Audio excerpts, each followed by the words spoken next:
And the gospel in some respect has been distorted. We've got a culturally distorted gospel. And you actually mentioned one part of that where you talk about the gospel of the autonomous self. I thought that was very fascinating.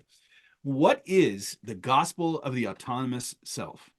Yeah, well, if I encapsulate it well, a friend of mine, Rory Shiner, is a great writer and thinker and pastor here in Perth, said if you look at every Disney movie, every Pixar, every Netflix series, every graduation speech, it says that the point of your life is to find the true inner you and express that to the world. And then he puts these words: God is framed out. He says that's what secularism is, and that's the autonomous self. That the point is not who I am physiologically, but who I psychologically feel myself to be. And no one can challenge that. And so your role is to do that. Now, another writer I've really enjoyed is Alan Noble, Alan O. Noble. I call him He's O. been on this show. He's been on this show. That's great, because O. Noble Alan, he sounds like a knight from sort of the 15th Do you know what the O century. stands for, by the way? I'd love to know. Orville. Orville. Because I asked him that. I'm like, what's the O? I know. I had to think about that. Orville, named after the Wright brothers, surely. Or the popcorn guy. Yeah, Anyway, keep going. I'm sorry. that's okay.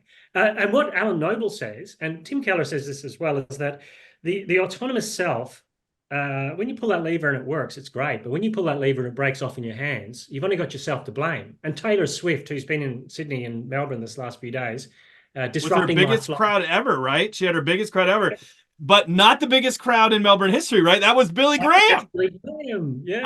I read the article. I read some articles on it, so keep going. Yeah, that's right. But that tells you something, doesn't it? That shift, that Taylor Swift spoke at the New York University graduation service in 2022, and she said part of it was scary news now. Scary news, you're on your own now. Cool news is you're on your own now. You go, what is it, Mr. Dickens? Is it good to be autonomous, or is it scary to be autonomous? It's a mix of both. And it's saying there is so much opportunity in our world for you to express who you want to be. And that works well when it works well. But when it doesn't work well, what you're finding is this stripped back. Robert Bellah said it, and he coined expressive individualism, that just as we're finding the self as the sacred self, we're losing the institutional frameworks that would hold selves together. And I think that's our problem. The autonomous self is great, but if you fall through the gaps, it will crush you. And it's a very fine tightrope that people are walking on that one. That's why you've got anxiety, because we've been told, express yourself to the world and it'll work. And my wife is a clinician, clinical psychologist. The number of 23-year-old young women who went to the best schools, went to the best universities, and were told they could be what they want and live how they want. And at 23, they're coming to see her going, this isn't working. What's going on?